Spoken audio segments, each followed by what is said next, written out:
Kita awal informasi Sindo Today hari ini pemirsa terkait dengan hari kedua kebakaran hebat di tempat pembuangan akhir sampah Ciniru, Kabupaten Kuningan, Jawa Barat hingga Kamis siang masih membara. Ya, gumpalan asap membumbung tinggi dan juga menyelimuti kawasan TPA dan sekitarnya.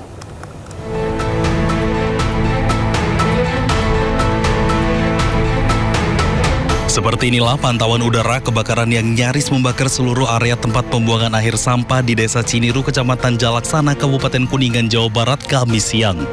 Gumpalan asap putih tampak membumbung tinggi dan menyelimuti area TPA yang memiliki luas 5,5 hektar ini.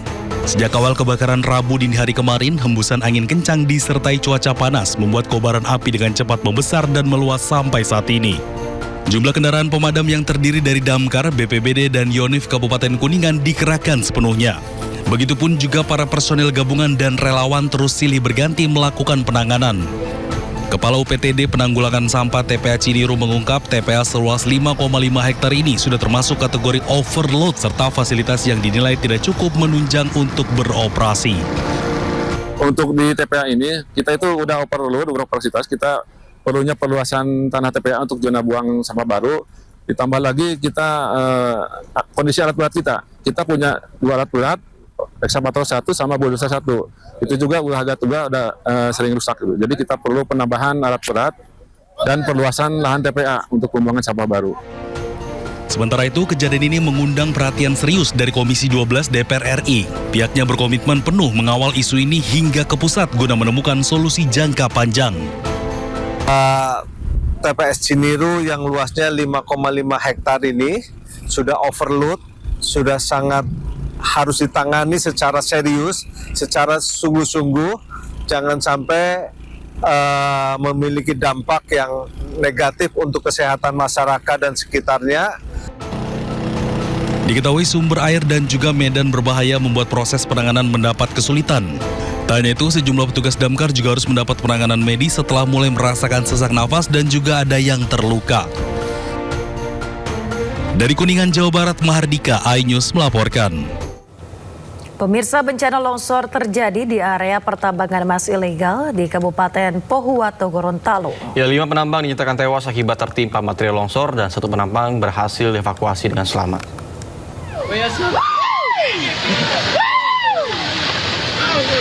Habis semua gunung nih. Habis semua gunung dah. Inilah detik-detik longsor terjadi di area pertambangan ilegal di Kabupaten Pohuwato, Gorontalo. Material tanah dari tebing di lokasi peti tiba-tiba bergeser dan longsor saat aktivitas penambangan tengah berlangsung. Material longsor kemudian menimpa sejumlah pekerja yang berada di sekitar lokasi. Kondisi medan yang sulit dilalui disebut menjadi salah satu kendala dalam proses pencarian dan evakuasi korban.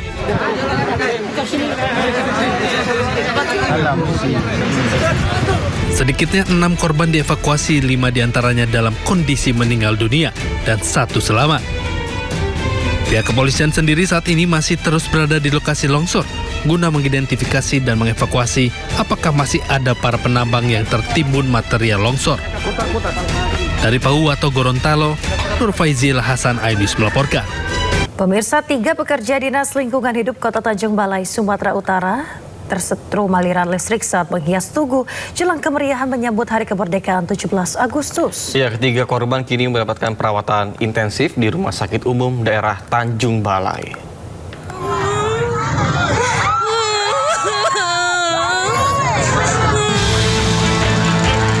Suasana dramatis terlihat saat petugas dan warga berusaha mengevakuasi pekerja Dinas Lingkungan Hidup yang tak sadarkan diri dari truk operasional kren milik Pemko Tanjung Balai di Jalan Cokroaminoto, Kamis siang tadi. Peristiwa terjadi saat 3 pekerja ditugaskan untuk menghias dan mempercantik tugu dengan pemasangan bendera. Nahas saat dinaikkan operator, kren menyentuh kabel listrik dan kemudian menyentrum 2 orang yang berada di kabin hingga seorang terpental ke bawah dan 1 orang lagi tersangkut. Ketiga korban langsung dibawa ke Rumah Sakit Umum Daerah Kota Tanjung Balai untuk mendapatkan pertolongan. Jadi kami setiap hari bergotong royong bagaimana mengindahkan Kota Tanjung Balai. Jadi ini hari murni kecelakaan kerja karena kami mempersiapkan mengindahkan Kota Tanjung Balai. Jadi Tiga kami itu memang anggota Dinas Lingkungan Hidup. Ketiga korban masih mendapat perawatan intensif di ruang instalasi gawat darurat rumah sakit karena luka yang cukup serius. Dari Tanjung Balai, Sumatera Utara, Ulil Amri, iNews melaporkan. Pemirsa, kericuhan terjadi saat ratusan warga yang tergabung dalam kelompok tani menggelar unjuk rasa di depan kantor perusahaan perkebunan. Ya, masa menuntut pihak perusahaan menunjukkan dokumen perubahan hak guna usaha.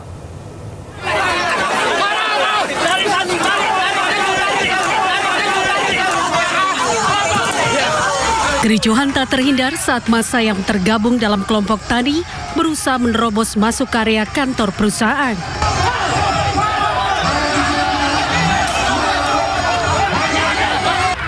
Kericuhan semakin memanas saat massa aksi meminta pihak manajemen perkebunan keluar untuk menemui pengunjuk rasa. Karena tak juga mendapatkan tanggapan, kelompok tani mencoba memaksa masuk dan dihalau oleh petugas keamanan. Tak ada yang mengalah, kericuhan berubah jadi bentrokan dan berujung saling lempar batu. Kericuhan mereda setelah perwakilan kelompok tani diterima perwakilan perusahaan. Dalam aksinya, massa menuntut pihak manajemen menunjukkan dokumen perubahan hak guna usaha atau HGB perkebunan. Bahwa BSP telah menunjukkan SK perubahan yang baru yang beliau katakan itu diteken oleh Bapak Menteri Kementerian ATR. Yang pertanyaan kami, kalau itu adalah SK perubahan BSP yang baru, kenapa itu tidak boleh kita untuk mendokumentasikan apakah itu betul atau tidak? Gitu. Bahwa PT Bakri Sumatera Plantation Tbk memiliki legalitas dalam hal untuk usaha di bidang perkebunan. Apa jenis legalitasnya sesuai dengan ketentuan peraturan perundang-undangan. Dapat kami tegaskan seperti itu secara sederhananya. Akibat kericuhan, sejumlah peserta aksi dan petugas keamanan terluka. Selain itu, satu unit mobil juga rusak akibat terkena lemparan batu. Dari Asahan, Sumatera Utara, Ulil Amri, iNews melaporkan. Pemirsa, rapat paripurna DPRD Goa terkait pemakzulan Bupati Goa berakhir ricuh. Ya, seluruh fraksi sepakat atas pemakzulan Bupati Goa karena diduga terlibat kasus korupsi dan juga perselingkuhan.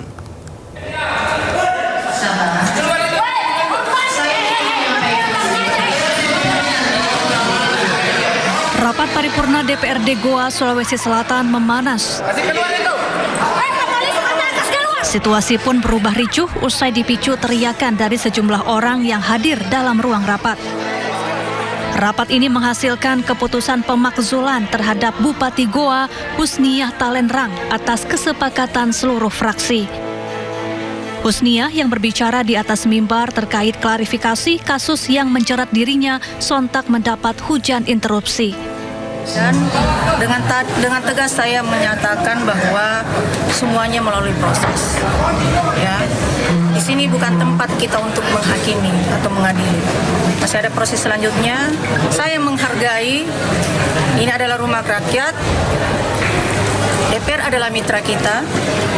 Dengan harapan kehadiran saya ini akan menjaga dan menjalin harmonisnya hubungan antara DPRD, legislatif dengan eksekutif.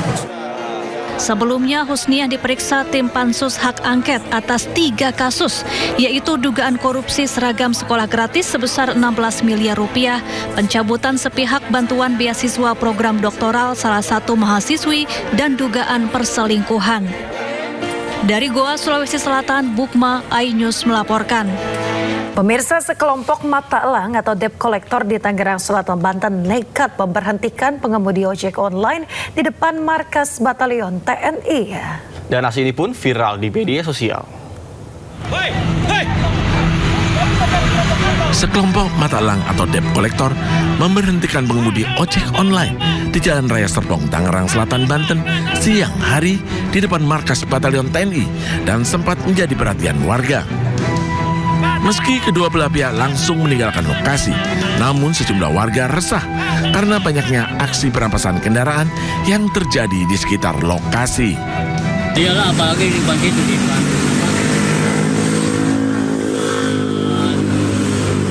Sama. Tapi habis itu udah langsung pada pergi itu? Iya, pada itu kan langsung pergi, itunya apa, materialnya pergi, kabur. Warga berharap kepada pihak berwajib untuk selalu melakukan patroli agar peristiwa serupa tidak terulang kembali. Dari Tangerang Selatan, Banten, Nunung Purnomo, iNews melaporkan. Pemirsa, 7 orang anak buah kapal dan seorang manajer lapangan dari kapal pengangkut ditahan lantaran membawa bahan narkoba jenis ketamin sebanyak 1,3 ton. Para pelaku penyelundupan, para penyelundup yang berprofesi sebagai ABK, satu persatu digiring ke Baris Krim Polri. ABK dan seorang manajer kapal ditangkap di atas kapal MV King Sun di perairan Batam.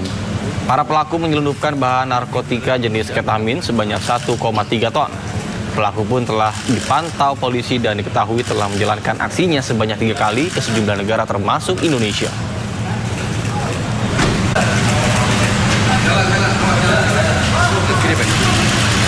Mereka datang dari Myanmar ke Indonesia, khususnya Batam, transit di Malaysia pada bulan Januari. Kemudian mereka sudah melakukan pengiriman ketamin sebanyak 3 kali yang termasuk ketangkap. Pemirsa, Badan Narkotika Nasional menerjunkan ratusan personel gabungan untuk menggerebek sarang jaringan narkotika di Kampung Bahari, Tanjung Priok, Jakarta Utara. Ya, dalam operasi yang berlangsung tegang, petugas menangkap 2 target operasi dan menyita aset senilai hampir 40 miliar rupiah milik gembong narkoba.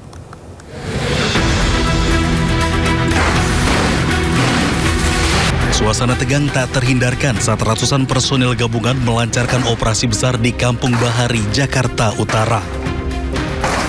Dengan bersenjata lengkap, petugas merangsek masuk ke lorong-lorong sempit dan mendobrak pintu rumah yang diduga menjadi markas jaringan narkoba. Operasi gabungan BNN, Polda Metro Jaya, dan BNNK Jakarta Utara ini menyasar jaringan Muhammad Ridwan alias Bos Gendut buron kasus kepemilikan 98 kg sabu sejak November 2025. Penggerbekan sempat diwarnai perlawanan loyalis Bos Gendut hingga menyebabkan seorang anggota Polri terluka. Dalam penggerbekan ini, 2 orang ditangkap serta menyita narkotika, senjata api, peluru, uang tunai, dan sejumlah aset yang diduga terkait tindak pidana pencucian uang dengan nilai hampir 40 miliar rupiah. Tadi pagi jam 6 melakukan operasi Sabar Bersinar dengan 350 personil. Yang kemudian kami berhasil mengamankan beberapa pelaku atau 2 orang pelaku, termasuk barang bukti yang berupa mobil, kemudian senjata api, peluru, termasuk ganja jenis gorila yang ada di TKP. BNN menegaskan pengembangan kasus dan pemburuan terhadap jaringan lain masih terus dilakukan agar peredaran narkotika di Kampung Bahari dapat diputus hingga ke akarnya. Dari Jakarta, Sofyan Firdaus, iNews melaporkan. Pemirsa, polisi tetapkan 4 orang sebagai tersangka kasus dugaan penistaan agama terkait tantangan hafalan Al-Quran berhadiah minuman keras. Ya, bahkan 2 diantaranya ditahan di Polda Metro Jaya. 2 tersangka yang telah ditangkap dan juga ditahan yakni seorang pria dan seorang wanita yang berperan sebagai pembawa acara dan juga pemberi tantangan. Keduanya ditahan selama 20 hari ke depan, terhitung sejak Kamis 13 Agustus 2026. Perkara ini kini ditangani oleh Subdit Keamanan Negara di Treskrimum Polda Metro Jaya. Sementara itu, polisi telah menerima 5 laporan dari masyarakat.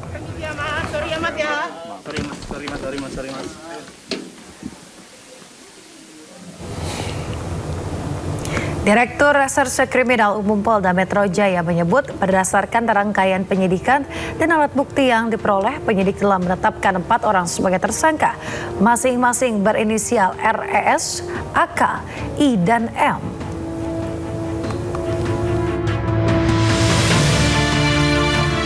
Pemirsa, Menko Kumham Yusril Iza Mahendra menyoroti dugaan penistaan agama dalam aksi tantangan melafalkan surat Al-Quran dengan imbalan minuman keras. Ya, Yusril menyoroti pasal dalam KUHP baru yang tidak mengakomodir sepenuhnya penodaan agama di KUHP lama. Yusril pun berharap polisi menangani kasus ini dengan seksama.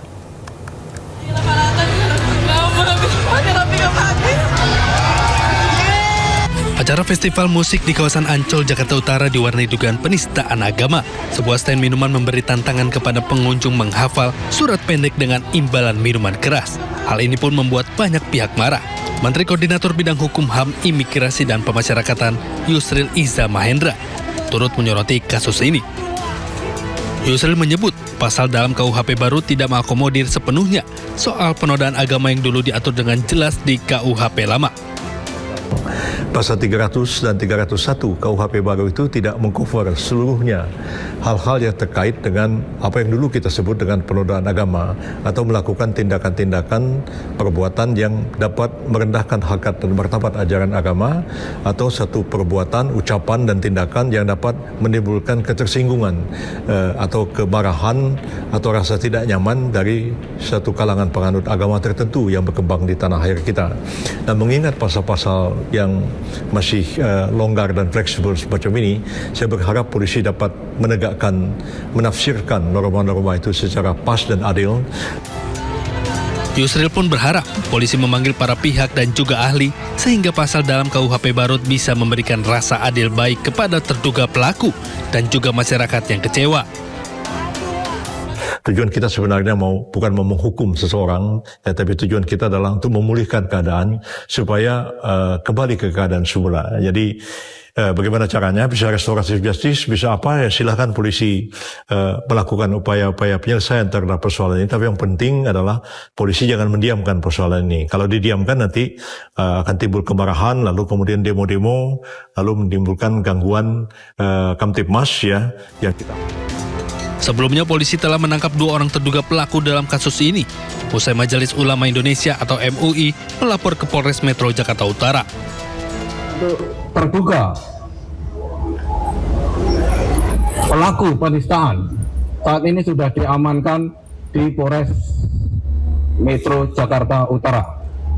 Seorang perempuan berinisial R dan laki-laki berinisial E. Direncanakan kalau tidak nanti malam besok akan dilakukan peningkatan menjadi proses sidik. Kini kasus dugaan penodaan agama ini telah dilimpahkan dari Polres Metro Jakarta Utara ke Polda Metro Jaya. Tim Liputan iNews melaporkan. Pemirsa, ratusan pelajar dan sejumlah guru di Kabupaten Karo diduga mengalami keracunan setelah mengonsumsi MBG. Ya, para korban mengalami gejala muntah dan juga badan lemas hingga langsung dilarikan ke sejumlah rumah sakit.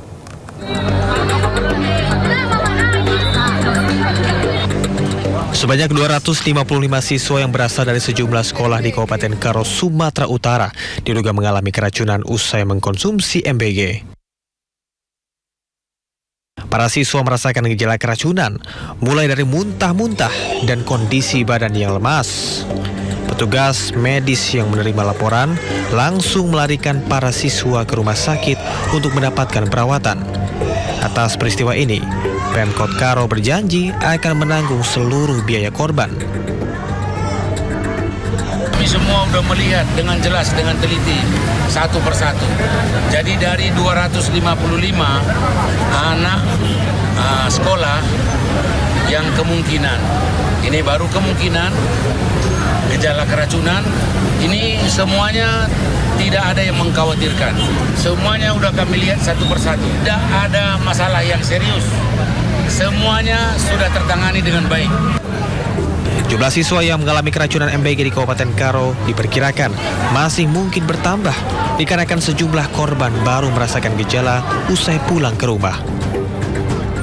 Dari Kabupaten Karo, Sumatera Utara, Eka Hetriansyah, iNews melaporkan. Pemirsa, seorang aparatur sipil negara mengalami kecelakaan hingga terjatuh ke Sungai Cisadane, Kota Bogor, Jawa Barat. Ya, tim SAR masih terus melakukan pencarian korban yang belum kunjung ditemukan.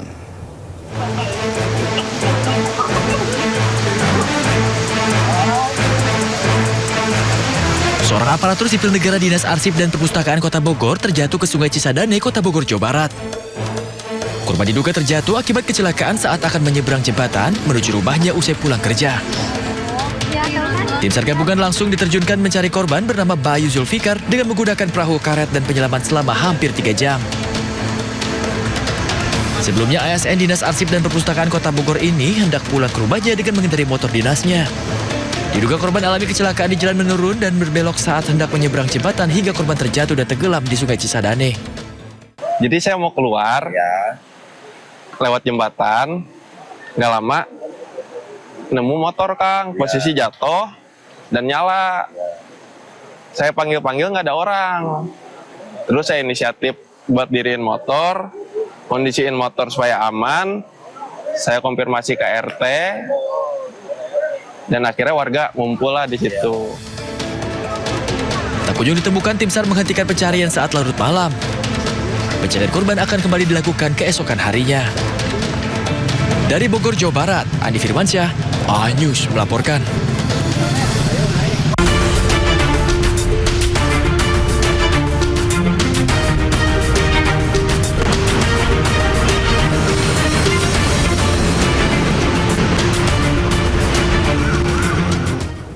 Pemirsa, selanjutnya kami ajak Anda mengetahui pantauan lalu lintas hari ini di sejumlah wilayah melalui pantauan CCTV Korlantas Polri, dan kita akan bergabung dengan Brigadir Treslinda di studio NTMC Polri. Baik, selamat pagi Brigadir Treslinda. Bagaimana pantauan lalu lintas dari sejumlah titik melalui wilayah Indonesia melalui pantauan CCTV? Silakan. Ya baik, terima kasih Nata dan juga Yasmin di studio. Pemirsa, kami mengupdate informasi arus lalu lintas terkini untuk menemani aktivitas pagi Anda. Kita awali dari kawasan yang pertama, Jembatan Layang Mampang, Jakarta Selatan. Dari pantauan CCTV kami untuk saat ini arus lalu lintas di jalur flyover Tendean yang akan mengarah ke Pancoran dalam keadaan ramai dan lancar. Jalur arteri Pancoran Kuningan saat ini sudah terlihat terjadi peningkatan volume kendaraan. Kami harapkan Anda untuk menjaga batas kecepatan, kemudian jaga jarak aman kendaraan Anda. Untuk jalur tol Pancoran Kuningan hingga saat ini juga dalam keadaan ramai dan lancar. Meskipun begitu, kami harapkan Anda untuk mengikuti arahan dan petunjuk petugas kami yang berada di lapangan. Hal ini berkaitan dengan pemberlakuan sistem kontraflow dari kilometer 0 Cawang hingga kawasan Semanggi. Dan kita tinggalkan Jembatan Layang Mampang, Jakarta Selatan. Selanjutnya kita beralih ke flyover Sleepy Jaya, Jakarta Barat. Untuk saat ini arus lalu lintas dari arah Cawang yang akan mengarah ke Grogol masih dalam keadaan ramai dan lancar. Dari Grogol yang akan mengarah ke Cawang juga dalam keadaan ramai dan lancar. Pemirsa, selanjutnya kita pantau dari kawasan Tol Pondok Gede Timur. Untuk saat ini arus lalu lintas dari arah Cikampek yang akan mengarah ke Jakarta di kedua arahnya masih dalam keadaan ramai dan lancar. Kami harapkan Anda untuk selalu menggunakan jalur sesuai dengan ketentuan untuk mewujudkan lalu lintas yang aman dan juga lancar. Dan pemirsa, yang terakhir kita pantau dari kawasan DPR MPR Jakarta Pusat. Saat ini arus lalu lintas dari arah Slipi yang akan mengarah ke Gatot Subroto dalam keadaan ramai dan lancar. Untuk tol dalam kota Semanggi akan mengarah ke Tomang juga masih dalam keadaan ramai dan lancar di kedua arahnya. Perlu kami informasikan juga bahwa saat ini akan digelar sidang tahunan pada kawasan DPR MPR. Tentunya akan terjadi peningkatan volume kendaraan. Kami harapkan Anda dapat mengatur kembali rute perjalanan atau mencari jalur alternatif. Dan besar harapan kami dapat mengikuti arahan serta petunjuk petugas kami yang berada di lapangan apabila terjadi peningkatan volume kendaraan pada kawasan DPR MPR. Tentunya Anda dapat mengupdate melalui media sosial Polda Metro Jaya terkait dengan pengaturan arus lalu lintas pada kawasan DPR MPR.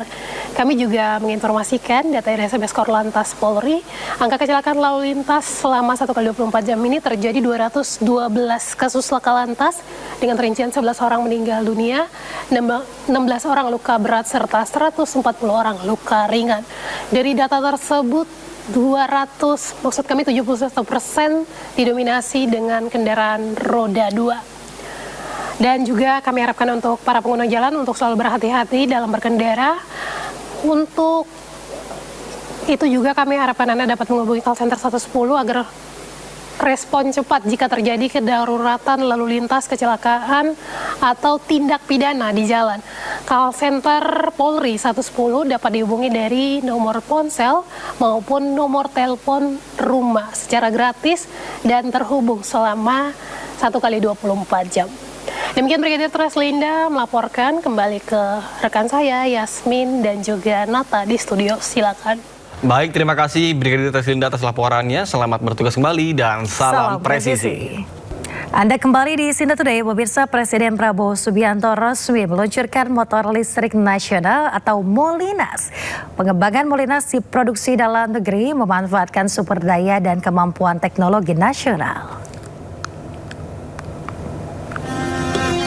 Pemirsa, Presiden Prabowo Subianto meresmikan ekosistem motor listrik nasional atau Molinas di Cikarang, Kabupaten Bekasi, Jawa Barat. 20.000 motor listrik telah diproduksi. Prabowo mengatakan peresmian ini merupakan tonggak inisiatif gabungan para pengusaha swasta yang patut diapresiasi karena keberaniannya. Prabowo pun mengajak para pengusaha untuk bersatu bekerja sama dengan pemerintah.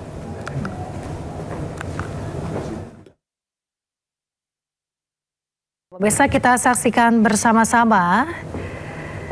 Ini adalah rombongan yang akan menuju ke daerah atau wilayah Senayan, kompleks DPR MPR. Kita lihat rombongan Bapak Presiden Republik Indonesia, Bapak Prabowo Subianto telah memasuki kompleks DPR RI. Karena sebentar lagi akan dimulai sidang tahunan MPR, DPR, DPD.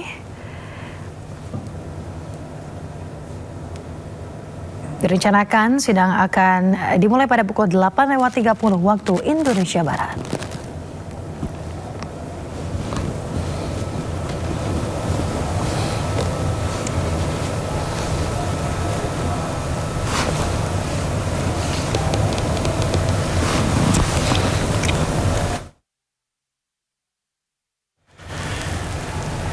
Ya pemirsa, Anda saksikan di depan layar kaca Anda bahwa iringan dari Presiden sudah tiba memasuki kompleks DPR RI.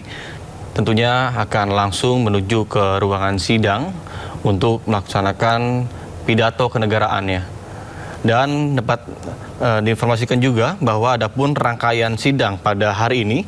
Yang pertama adalah pembukaan sidang tahunan MPR RI dan juga sidang bersama dengan DPR RI serta DPD RI oleh Ketua MPR RI. Kemudian dilanjutkan agenda pembacaan doa. Kemudian pidato pengantar sidang tahunan MPR RI tahun 2026 oleh Ketua MPR RI. Selanjutnya pidato pengantar sidang bersama dengan DPR RI, DPD RI pada tahun 2026 oleh Ketua DPD RI. Selanjutnya penayangan video capaian pemerintah Republik Indonesia dalam kinerjanya selama setahun terakhir. Selanjutnya pidato Presiden Republik Indonesia dalam rangka penyampaian laporan kinerja.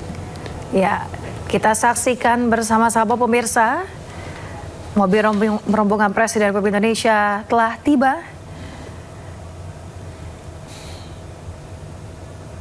Dan Bapak Presiden akan segera turun dari mobil, kemudian melanjutkan langkahnya menuju ke ruang persidangan.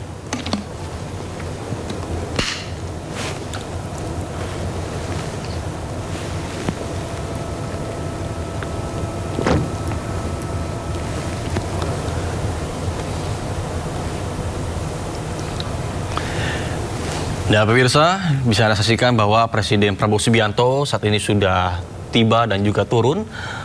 Langsung disambut secara hangat untuk memasuki ruangan persidang utama.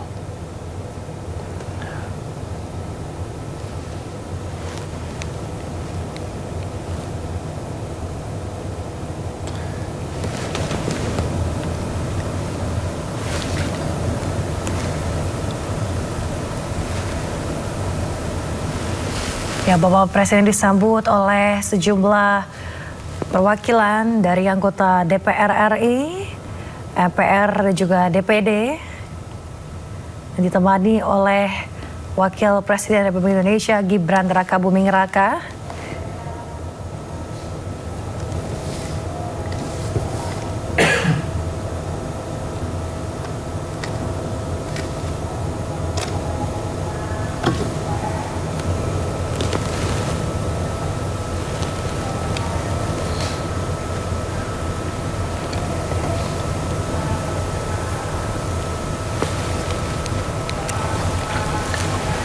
Dan selanjutnya ini bisa Anda lihat juga bahwa Presiden Prabowo Subianto tampak turun untuk berjalan di tengah keramaian. Untuk sebelumnya akan dimulai terkait dengan persidangan yang dimulai pada hari ini. Dan memang untuk agenda persidangan tahunan ini memang dilaksanakan setiap tahunnya menjelang 17 Agustus atau hari ulang tahun Republik Indonesia. Dan tentunya berbagai isu ataupun pencapaian kinerja pemerintahan selama setahun terakhir ini akan dibahas dalam pembahasan persidangan pada hari ini bersama dengan MPR, DPR, dan juga DPD RI. Kemudian jika dilihat juga untuk mengamankan terkait dengan proses persidangan yang berlangsung dari pihak keamanan, tentunya dikerahkan sebanyak 8.095 personil gabungan terdiri dari 800 anggota Polri dari Mabes Polri, kemudian 4.200 personil Polda Metro Jaya, kemudian 1.163 personil Polres Jajaran dan 1.800 personil TNI. Ya, kita saksikan kedatangan dari Ketua DPR RI Puan Maharani memasuki kompleks DPR MPR untuk kemudian menuju ke ruang persidangan. Para anggota DPR, MPR, DPD Republik Indonesia sudah terlihat berkumpul di ruang persidangan menunggu sidang dimulai yang rencananya akan berlangsung pada pukul 8:30 waktu Indonesia Barat. Terkait dengan alasan sidang tahunan MPR RI 2026 digelar pada tanggal 14 Agustus yang biasanya dilakukan pada tanggal 16 Agustus atau 1 hari sebelum perayaan Hari Ulang Tahun Republik Indonesia, dikarenakan tanggal 16 Agustus ini jatuh pada hari Minggu sehingga sidang dimajukan pelaksanaannya di hari ini ataupun hari Jumat 14 Agustus. Karena sesuai dengan aturan pelaksanaan sidang tahunan dan juga pelaksanaan penyampaian RAPBN itu, lazimnya sidang tidak dilaksanakan pada hari Sabtu ataupun Minggu, sehingga dimajukan menjadi hari ini 14 Agustus 2026. Terlihat di layar televisi Presiden ke-7 Republik Indonesia dan juga Wakil Presiden Republik Indonesia ke-7 pendamping Bapak Jokowi dan juga Ma'ruf Amin, dan juga ada Bapak Yusuf Kala dan juga Budiono sudah berada di ruang persidangan.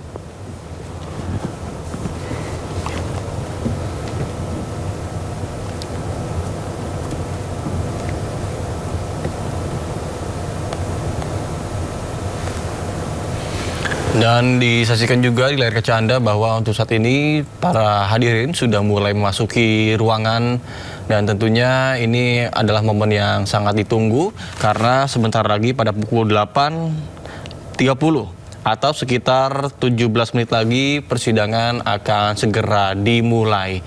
Sehingga banyaknya dari para hadirin yang memang sudah mulai memasuki ke ruangan untuk mengikuti persidangan yang berlangsung pada pagi hari ini.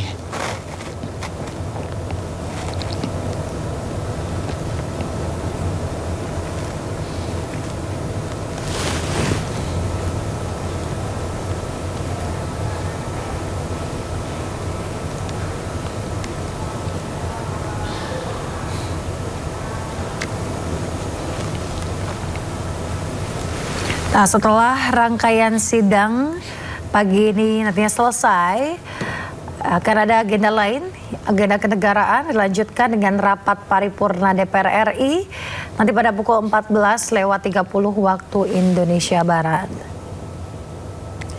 Kita tentunya nantikan bersama-sama terkait dengan apa yang akan disampaikan oleh Presiden Prabowo Subianto dalam laporan kinerja lembaga negara serta capaian pembangunan. Sidang tahunan MPR dan sidang bersama DPR DPD ini menjadi salah satu agenda kenegaraan yang rutin digelar menjelang peringatan Hari Kemerdekaan Republik Indonesia.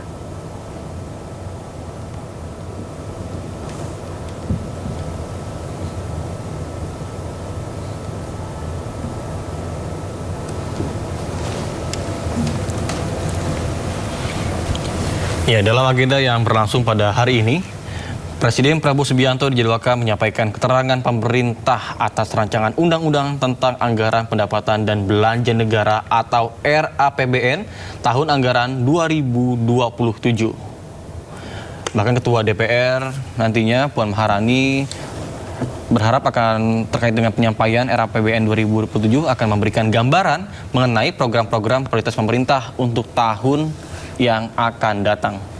Tadi juga kita saksikan di layar televisi, ini sudah ada Bapak Kapolri, kemudian juga Panglima TNI,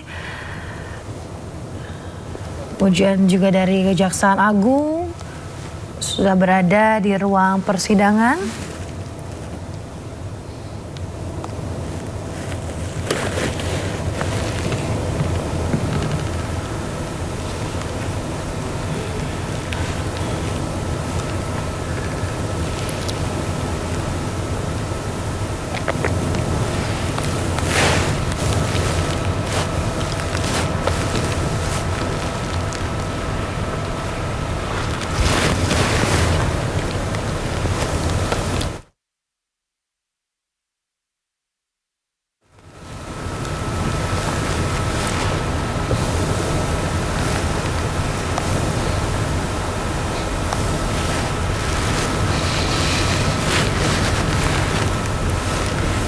Selain kita menantikan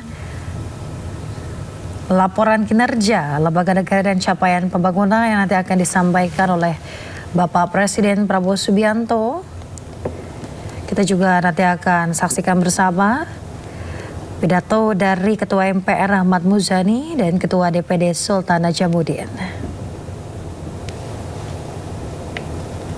Nanti Bapak Prabowo Subianto akan menyampaikan keterangan pemerintah atas rancangan undang-undang tentang anggaran pendapatan dan belanja negara tahun anggaran 2027.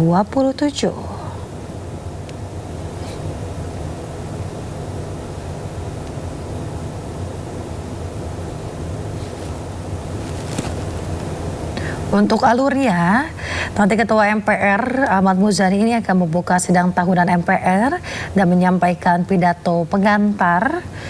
Selanjutnya, Ketua DPD Sultan Najamuddin akan menyampaikan pidato pengantar sidang bersama MPR, DPR, dan juga DPD. Kemudian, Bapak Presiden Prabowo Subianto ini akan menyampaikan pidato dalam rangka penyampaian laporan kinerja lembaga-lembaga negara dan pidato kenegaraan Presiden Republik Indonesia dalam rangka HUT ke-81 kemerdekaan Republik Indonesia.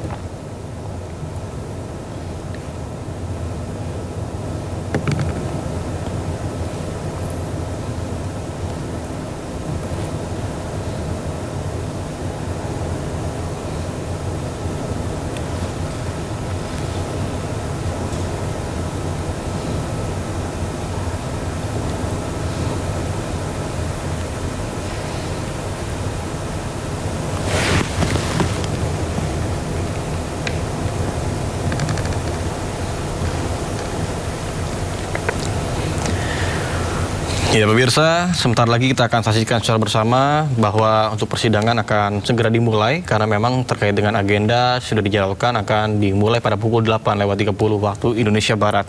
Adapun pembahasan yang akan dilaksanakan pada pagi hari ini, ya ini terkait dengan RAPBN, kemudian juga pembahasan penting lainnya terkait dengan pencapaian dari pemerintahan Presiden Prabowo Subianto dalam 1 tahun terakhir ini. Kemudian juga untuk persiapan anggaran RAPBN yang akan digaungkan di tahun 2027.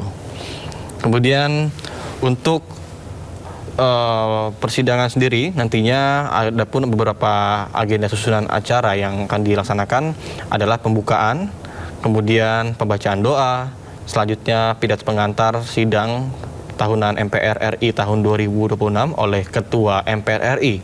Dilanjutkan oleh pidato pengantar sidang bersama dengan DPR, kemudian DPD RI tahun 2026 oleh Ketua DPD RI. Kemudian terkait dengan penayangan video capaian pemerintah Republik Indonesia Selanjutnya dilanjutkan dari pidato Presiden Republik Indonesia Prabowo Subianto dalam rangka penyampaian laporan kerja lembaga-lembaga negara dan pidato kenegaraan Presiden Republik Indonesia dalam rangka hari ulang tahun ke-81 kemerdekaan Republik Indonesia. Dan seperti kita ketahui bersama, pemirsa, bahwa untuk persidangan sendiri ini setiap tahunnya akan dilaksanakan sebelum menjelang hari ulang tahun kemerdekaan Republik Indonesia. Namun karena tanggal 16 Agustus jatuh pada hari Minggu, sehingga untuk persidangan sendiri dimajukan menjadi tanggal 14 ataupun hari ini. Dan memang untuk terkait dengan penjagaan, apabila kita melihat di luar, ini sudah disebutkan bahwa keterangannya penjagaan sendiri dilaksanakan oleh personil gabungan TNI Polri yang terdiri dari 8.095 personil gabungan. Kekuatan tersebut dibagi dari 800 personil dari Mabes Polri, kemudian 4.230 personil Polda Metro Jaya, kemudian 1.163 personil dari Polres Jajaran. Selanjutnya 1.800 personil TNI serta 52 personil pemerintah Provinsi DKI Jakarta dan Satpol PP, Dinas Perhubungan, dan Dinas Kesehatan dan juga pemadam kebakaran. Dan untuk saat ini kita saksikan bahwa di ruangan ini sudah mulai para hadirin memasuki ruangan karena mengingat untuk persidangan akan dimulai sekitar kurang lebih 9 menit lagi jika kita mengacu pada rundown yang memang sudah ditetapkan akan digelar pada pukul 8:30 waktu Indonesia Barat.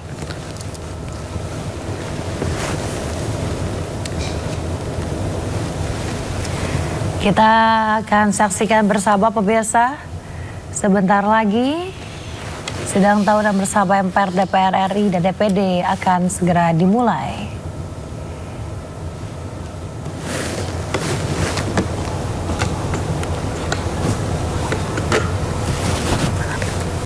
Ya, pemirsa, Presiden Prabowo Subianto dijadwalkan akan menyampaikan pidato kenegaraan dalam sidang tahunan bersama MPR, DPR RI, dan DPD hari ini. Presiden Prabowo Subianto direncanakan menyampaikan pidato kenegaraannya pada pukul 14.30 waktu Indonesia Barat. Dalam pidato kenegaraannya, Presiden Prabowo akan menyampaikan pidato terkait dengan penyampaian rancangan undang-undang anggaran pendapatan dan juga belanja negara atau RUU APBN tahun anggaran 2027.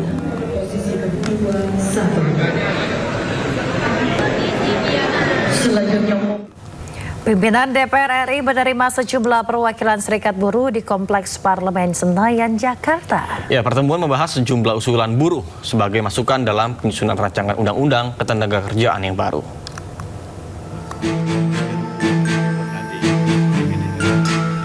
Pertemuan antara pimpinan DPR dengan sejumlah perwakilan buruh berlangsung di Kompleks Parlemen Senayan, Jakarta. Pertemuan dipimpin oleh Wakil Ketua DPR RI Sufmi Dasko Ahmad serta dihadiri pimpinan dan anggota DPR lainnya. Sementara perwakilan buruh yang hadir antara lain Ketua Umum KSPSI Muhammad Jumhur Hidayat, KSPSI Eli Rosita Silaban, serta Penasihat Khusus Presiden Bidang Ketenagakerjaan dan Kesejahteraan Buruh Said Iqbal. Pertemuan ini membahas sejumlah usulan buruh sebagai masukan dalam penyusunan rancangan undang-undang ketenagakerjaan. Wakil Ketua DPR RI Sufmi Dasko Ahmad memberikan jaminan bahwa DPR melalui Komisi 9 DPR akan membuka ruang partisipasi publik yang masif dalam penyusunan rancangan undang-undang ketenagakerjaan baru sebagaimana amanat putusan Mahkamah Konstitusi. Bukan mau muluk-muluk, tapi kita dikasih kesempatan oleh Mahkamah Konstitusi untuk menyelesaikan, membuat satu undang-undang tenaga kerja yang baru. Jadi kita jangan dari sekarang pesimis dan kalah dengan waktu. Jadi kita sama-sama buktikan dengan yang baik. Bismillahirrahmanirrahim, kita kerjakan. Dasko juga menjelaskan meski saat ini masih dalam masa reses, Komisi 9 telah membentuk panitia kerja. Pembahasan materi awal pun telah dilakukan pada rentang waktu 27 Juli hingga 4 Agustus lalu. Sementara pembahasan RUU Ketenagakerjaan ditargetkan selesai pada bulan Oktober 2026. Dari Jakarta, Tim Liputan iNews melaporkan. Pemirsa, buruh meminta keterlibatan langsung dalam penyusunan RUU Ketenagakerjaan agar aturan yang lahir tidak kembali berujung judicial review. Ya, Serikat Pekerja menilai keterlibatan buruh perlu diberikan sejak penyusunan pasal, sehingga kepentingan pekerja dapat terakomodasi dalam aturan yang akan disahkan. Presiden KSBSI, Eli Rosita Silaban menyebut buruh harus dilibatkan sejak proses penyusunan dan juga pembahasan pasal, bukan sekedar menyampaikan aspirasi. Keterlibatan tersebut dinilai penting agar kepentingan pekerja terakomodasi dan RUU Ketenagakerjaan tidak kembali menimbulkan persoalan hukum. Buruh berharap pemerintah dan juga DPR memberikan ruang partisipasi yang bermakna dalam pembahasan RUU Ketenagakerjaan. Dengan dibukanya ruang yang sudah terbuka beberapa seri yang sudah kami lakukan, ini menunjukkan bahwa sebenarnya DPR yang sekarang ini sudah lebih mendengar tuntutan buruh. Tapi kita akan melihat nanti, dan kami tidak berharap akan ada judicial review berikutnya karena itu akan menghabiskan tenaga kita. Kami berharap pemerintah dan DPR akan melihat kami buruh saat ini bersatu. Walaupun ada beberapa kelompok, tapi saya berani jamin bahwa isi dalam semuanya itu tidak sangat jauh berbeda.